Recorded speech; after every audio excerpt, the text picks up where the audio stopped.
What's good, everyone? Welcome back to another episode of JNG News. And today I have got the one and only Jedi to Jedi here with us to review. Well, I say review, it's a review, talk, chat, I, podcast. I called it a conversation revisit. I suppose conversation revisit. Yeah, but I yours don't know. sounds, when I seen you put that, I was like, that sounds more suave and Jedi sophisticated. Mine's just like review. It is. It is. It's weird because I think we're now on to number 5, and it's like we know these films so well, and I like Well, we as you can said, definitely you go speak back and watch them, of but Revenge of the Jedi, Revenge of the Sith. Sorry, look at how many parts we split that into. Yeah, you know, I mean, it kind of shows within itself. There's a lot that we had to speak about, and we can overanalyze so many different points of the film. But I guess ultimately, because of how much we love these films and these movies and the franchise itself, this is why we're able to talk about them at lengths and go into all the different plot points that we have there. yeah. It's this is I'm guessing we're talking off the same page. This is my favorite. This is it. This is literally, I think probably a good. A lot. I would like to say 99, but I'm being biased. It's probably like 90% of Star Wars fans would say this is number 1. Well, I'm gonna ask you a question then. So, obviously, you're an OT's fan. I'm technically, even though I am a prequels fanboy, I'm split. I'm OT prequels. Well, I feel you're like more OT than me because you had more time to watch it. You know what I mean? Whereas, obviously, I watched at a very young age, so I am technically still an OT's fan as much as I am a prequels fan. Which out of the original prequels movies was the movie that made you fall in love with Star Wars? Which was that film? What, the originals? Yeah, the OT. The originals. The OT. It's got to be A New Hope. It had to be because that was what I was introduced to, and that literally that opened it up, and I got obsessed with it. Now, if we go by movies I got obsessed with, it actually, it has to be this because I love the. I'm gonna say for me, it was Empire because it was. A New Hope was fantastic, don't get me wrong, and it was cool to see a Jedi and everything. But because I was so young at the time, and A New Hope, as much as we get the introduction to the Jedi and we kind of find out a little bit about the Sith and a little bit about, what happened before in the Clone Wars because of the little excites of what Obi-Wan gives off, this was the film which kind of connected it all together for me, if you know what I mean, because we got to see a lot more of the Empire and a lot more of like what was. I think for my age as well, because you've got more toys. You got a lot more toys. You got the snow. At the time, it was just called the snow speeder, and you got attacks or what you 8080s. Okay, actually, let's do that. What do you call them? Do you call them attacks or 8080s? Attacks. Always attacks for me. Yeah, but that was that introduction like that. I was obsessed with that Hoth scene. The whole bit of Hoth. I was like.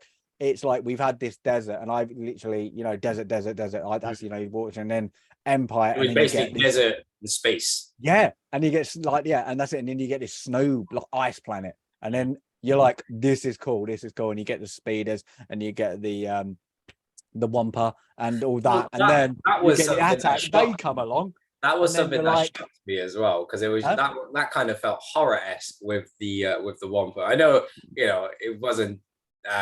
Bloody or anything or any sort of way, but that at the start of the movie for me, that was a big shocking point as a young kid because I was just like, oh no, Luke.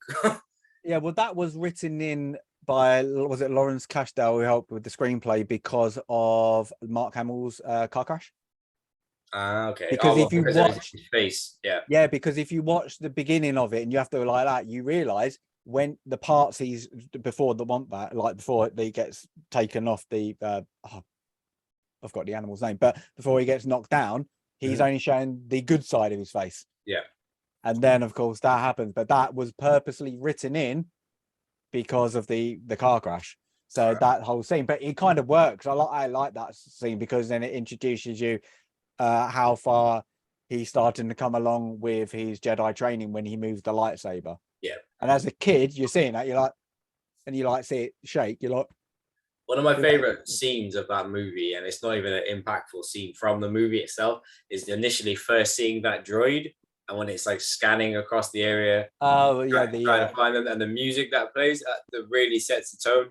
And I think for Star Wars, like perfectly, if you was to watch that, that really sets the tone just for Star Wars in itself. Like the backdrop of it as well, because it visually looks beautiful, obviously, because it's a black droid, white backdrop. There's really iconic, epic music. The camera's panning in as well. I sound like such a nerd right now. But yeah, I love that. And then you're like, what is it? And then you're like, what is this? Yeah, Imperial Scout Droid or whatever. Yeah, it's like, it's cool. It's but I love that the opening scene with it when you get the Star Destroyer and then they just and they all shoot out. I love that scene. It's like cool, but yeah, it's I say I really do just fanboy about the opening because it's even you immerse yourself with the set because they're in the caves and they've got but everything's like if you watch it everything's just above head height, so even all the ships you can see all like the bits, all the wiring and all that, all like the Millennium Falcon. It's all a lot of it's the backdrops drawn in, but all the rest of it is like it's so practical and it's just they're living in they're the rebels living in the caves, like an ice cave to get away from the Empire, and it's just brilliant. The whole. Well, that's something that always hits home, especially in Empire, because if you look at how as you're saying, like how the rebels are, what they're doing to kind of survive or whatever else. If you look at the Empire, their whole Imperial force, seeing one of these AT-ATs charging at you, and you're like tuckered away in a little cave on the Tauntauns is the name of the animal. That's Tauntauns, yeah, that's it, yeah. Tauntauns. You're forced to use Tauntauns. They have AT-ATs, and they've got I forget the name of it. I think the rotary turrets that they had as well. That were situated like as their small defenses. They didn't really stand much of a chance. No. They're set up like for like trench warfare, because I love the scene when they all, and I think they where they rip it off in The Last Jedi is when they all jump into the trench and then all go like that, and then all of a sudden from the distance you just hear. I like the quirkiness of the rebels though, how they're able to use the best of obviously the ships and stuff that they have by deploying them cables to obviously like tie them around the legs to obviously take down the AT-ATs and whatever else. So that was one thing that I always liked about the rebels is like, yes, the Empire always in every single movie that they've been in, they've always seemed like the big Imperial force that have all the big heavy tanks and weapons and whatever else. But the rebels always like made a makeshift way to try and take them down in some sort of sense. So that's one thing that always hit home in this movie, I would say. But out of the film, in your opinion, from Empire, what do you think is like, apart from obviously I know everyone would say like, oh, Luke, I am your father, it's like one of the most impactful parts. What do you think one of the most impactful parts apart from that would be from this movie? Because we got a lot of information that got played off. There are two bits that are impactful. The first one is when Luke is laying in the snow and then Kenobi comes to him as the first time you see him as a ghost feels, and he tells him like about Yoda. You need to go to find it. And you're like, holy, who the hell? What is a Yoda? It's like that. But the other one, of course, is when the reveal of of Yoda as like this bumbling comic, like character, and then going like, I do love Yoda. So it's like, but the one impacting, I think, and it was very well done, is when Han goes to find Luke and he's literally, well, your Tauntaun's going to die and you might die with him. But their friendship is so strong now, and he's come back from being the space pirate we saw, just taking the money at the end of things to being his personality's done a 180 because obviously previous movie, he got his money, he was about to leave, and then has a change of heart, comes back, and you start to see him go from the scoundrel to the hero. Yeah, and now he's completely, falling in love with Leia. They have their little bits, between them and all that. And it just shows, it's now the fight. It's got R2, C3PO, Chewbacca. It's got then the other, so it's the whole six of them. And now this really tight. They're a strong like unit. And then it's great. You say another impact. They got Lando comes in, and you're like, ooh, another scoundrel. And he like but then the betrayal of Lando as well is always. I think it's great, But then you got other great ones. You got the introduction of Boba Fett. How it doesn't do anything in this real movie, really. Just but he impact of that. Oh yeah, such an iconic character. Just just off the looks alone, has what very few speaking. And it just has like the things like, you know, it has a weird bit, you know, with the Leia Luke kiss. That's has to be introduction. But you can see like it was the development of this story as they go. It's like, okay, you know, everybody in Hollywood knew at this time sequels don't do anything. They're not a hit. Yeah. No, before nothing in like I suppose Hollywood cinema was a hit. You made one, this next one was rubbish. You know, everybody went to see it and then it just fell off. This one just picked up momentum and everybody, you know, it was like, oh. I feel like this film though had a whole different pace and tone compared to of previous, because obviously we're introducing to the world, we're setting the story and the pace and everything. And that film, as much as there is like tragedy, there's a lot of tragedy obviously in The Empire Strikes Back, but in the previous movie, you know, you were introduced to Obi-Wan and he's taken from us very, very, very quickly. Then Luke, Leia, and Han, you know, we get to rescue the princess. That's kind of like the start of the story, but they're kind of breaking away from everything and coming together. This, as you said, you know, they're really segmented as a team. We get our reveals. Then obviously the whole big twist about, you know, Luke finding out that Darth Vader is his father, you know, more backstory then entails. Because this film was so impactful and it changed the whole ethos of the film, I truly think that's why the OTs was able to carry on to be three movies. Because if this film was maybe set up in a different way, I don't know if the next film will be able to carry the weight that it did. But yeah, you are right, man. Like most sequels for any sort of film or any sort of movie graphically always drop because they can't reach the same highs as what they first got achieved in their first movie. I think as well, you get people, you know, I said that you get people who like the Empire. And I think this shows, I do like the Empire. They come back in this and you see their might. And that's why I think this is great, because, you know, straight away, like what, you're 20 minutes in and then, you know, the only thing that saves them is the ion cannon. Otherwise, from that the rebels are going to be gone, and then they have to scatter the fleet, you know, and then you've got Vader kind of chokes one of his commanders out, doesn't he? The Admiral, and then he gets Admiral Nemo, you are, you know, and it's like, I found your lack of 50. You know, it's like great, and you're like, wow, like he's now a badass. But then also, like, you get as well from this is you like what didn't really happen in the first one is mentioned, like the Empire and the Emperor, sorry, is about, and you first see him in, you know, you get like, to see the iconic scene when he's, and it's like, hold it, why is Vader bowing, kneeling down to him? And like, we don't know about the hierarchy of the Sith. There's nothing like that at the moment, and it's just, you know, to have like this, and that was something I always did ponder as a kid watching the movie as well, because if you look at his physical appearance, like, okay, he looks a bit grotesque, but he, compared to Vader looks like this mech designed killer. And obviously we've seen from the previous movie, you know, he dispatched of Obi-Wan very quickly, but obviously we know and find out that, you know, he became one with the Force and he essentially through that fight. But you know, we see this ominous figure from the previous movie that's kind of commanding everyone around, and then this old man that's next to him, and as you said, he's bowing to him and he's kind of, oh, my master, and all this stuff. And which is, and at this point, this is OT days, you know, there was no backstory set in place of, oh, Darth Bane and all this, that, and the other, and expanded lore and all.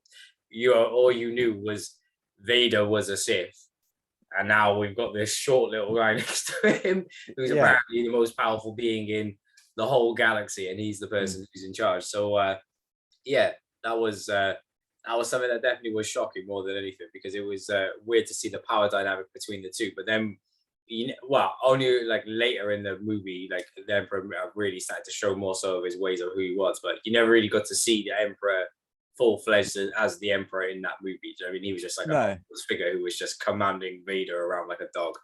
Yeah, because I think it's before, I'm sure it's before when I think they call it now the meditation pod, isn't it? But you see the back of Vader's head, don't you? And it's got the scar, of course. That's before it, and then that gives him that human appearance. Oh, there is something wrong with him. And then of course you see this like battle scarred emperor, and it's just that, yeah, it gives a bit of humanity to kind of both of them, you know, like he is being slightly manipulated, and it's kind of that pull to the next movie. So they had it maybe set up from the start. But yeah, I just love this movie. I just don't, just anything about it, because yeah, it's like great, like today's Disney. If you go by Disney, they love a bit of cheap Tatooine, let's go there, and that gives us the planet. It is, because you got to think about it, like Star Wars was done on the cheap, and that's why I did number 4 first, because he was the cheapest one he could do for the time, for the budget. Well, it was also so like this how one, Jeddah was based in Ireland. They used for the second movie, that was in Ireland where Luke is. What the for planet that he's on, that they go to find Luke. You know where? Yeah, that's that's an island in Ireland. An island of Ireland. Yeah. It's an island off the coast of Ireland. But yes, but this one you get the Hoth, you get the asteroid field, you get I've completely gone blank where Yoda is, Dagobah. Yeah. You get Cloud City. Yep. It's just like, and then you get all the different ships. You get like all the vehicles, and then you got like the speeders. You got the X-wing. You got the Millennium Falcon. You got the Attack. You got Slave One. You forgot, and a lot of people don't like it, and I actually do like it. I like the Cloud Cast. Oh yeah, the dual one. Yeah, they're cool. Practically, I don't get why they're dual, because they don't like have a firing system. But it would be the worst thing to ever be, because you think about it, if all you have to do as like a fighter pilot would aim for the middle. if it's like a spouse and the other partner, and they have an argument, like I'm flying this one, I'm flying it, it's like we're not really gonna get anywhere. Go on then, quickly on that note, out of the originals, and you may do Return of the Jedi, what is your favorite vehicle? What, Rebels or no, from the OT. Let's go from OT. So just OT. Favorite vehicle. Oh yeah, you do actually get to say Slave One. Slave One, okay, yeah. Oh, sorry, okay. I can't say that anymore because it was renamed, wasn't it? Well, I argue at this because they called it the fire spray, don't they? But the fire spray to do with anything. No, the fire spray is the model.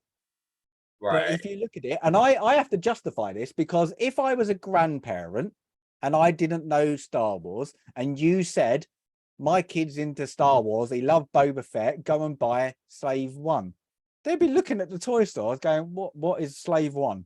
What is that? But if you say go and buy Boba Fett's ship, there's Boba Fett. Yeah, I know what that is. Yeah. So I can justify it slightly. Why? Because it was only Lego who did it first, wasn't it? They called it the Boba Fett, and then they said, oh no, it's the model class. But nobody's actually, if you look at it, nobody's actually renamed it.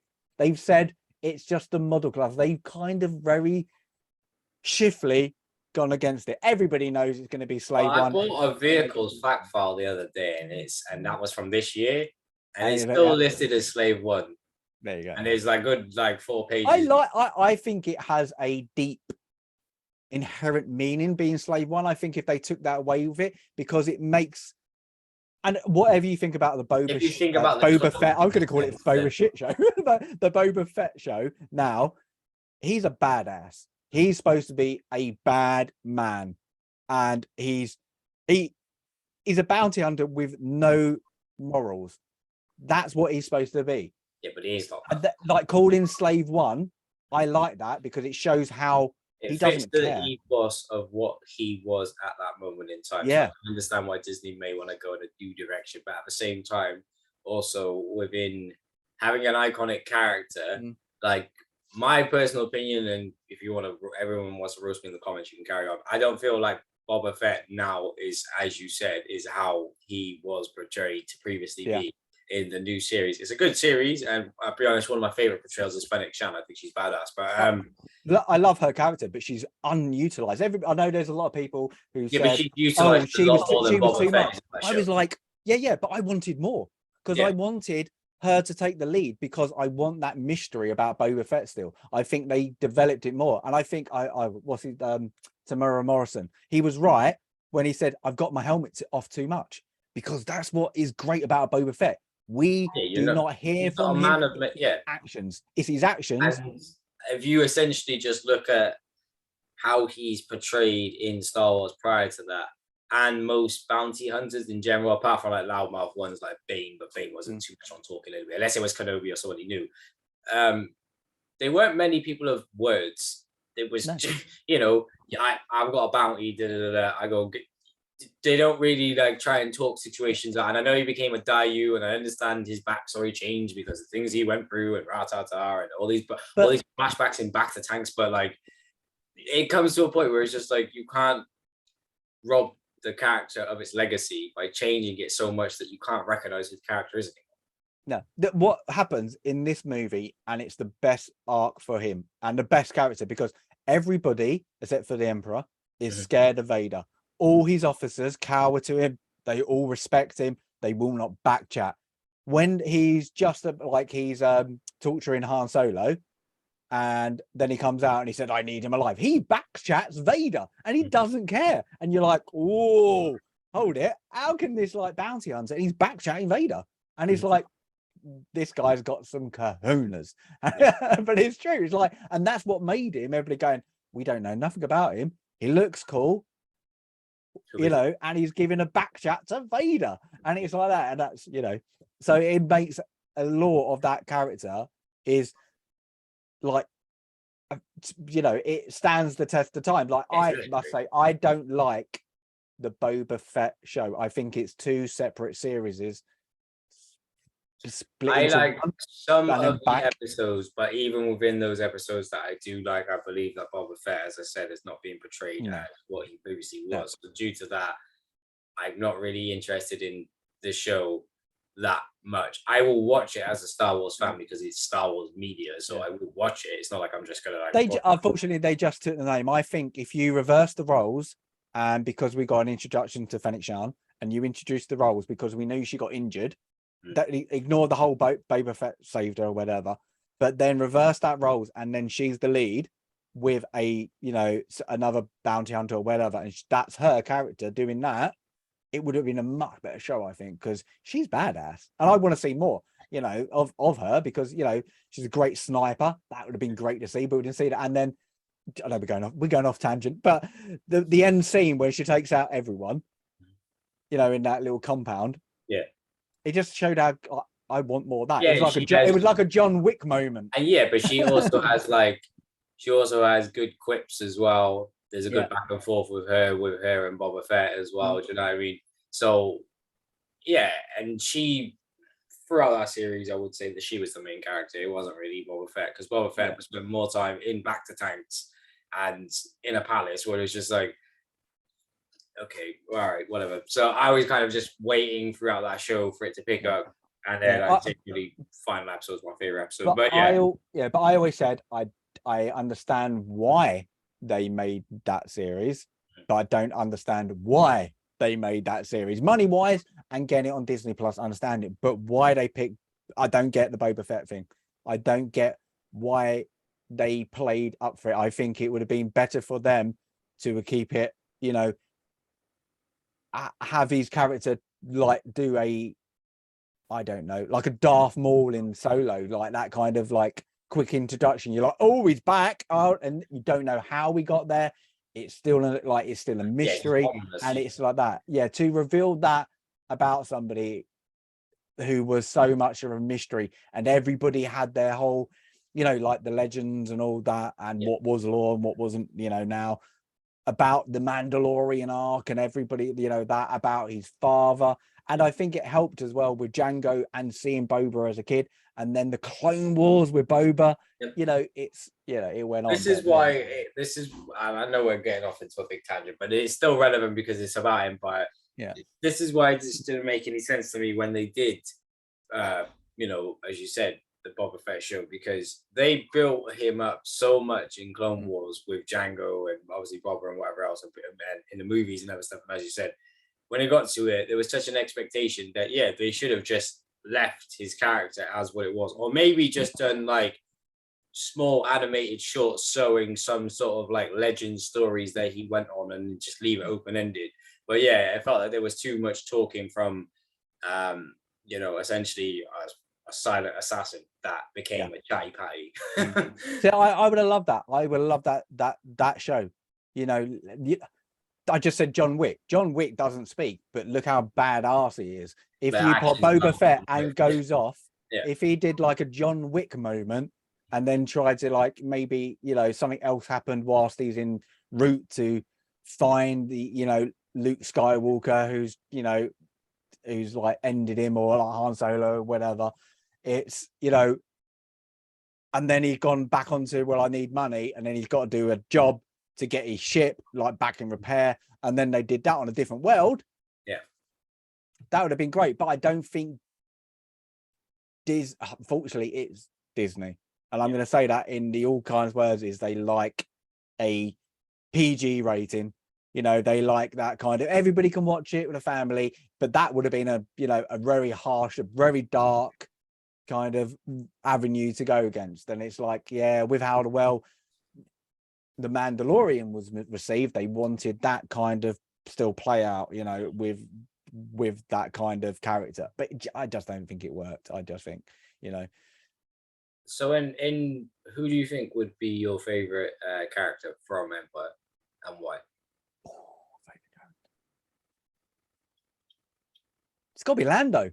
I have to say, yeah, just I loved him when he got introduced, because he was like, when he got like, yeah, when he goes, oh, hello there, like that, you're like, what little cheeky little git, and he was like that, and then even to his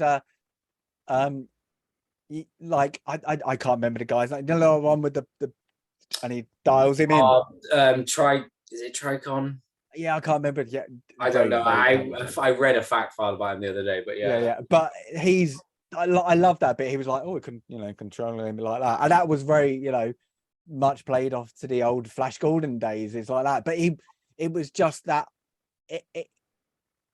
I just loved it. I just loved how he was like, even though he was manipulating them, but he had already been manipulated by, you know, the Emperor Vader, sorry, and the Imperial troopers had already arrived, so he had no call, and he was still protecting not just his business but the people there. And then you can tell that is when he goes, no, I've had enough. First thing he does, he gets on the comms and tells everybody to get out because the Imperials have got the city.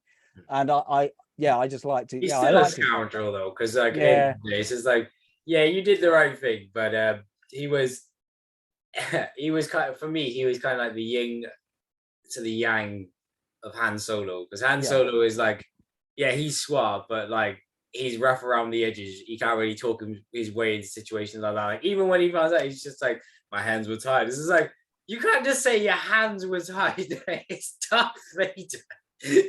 Isn't it?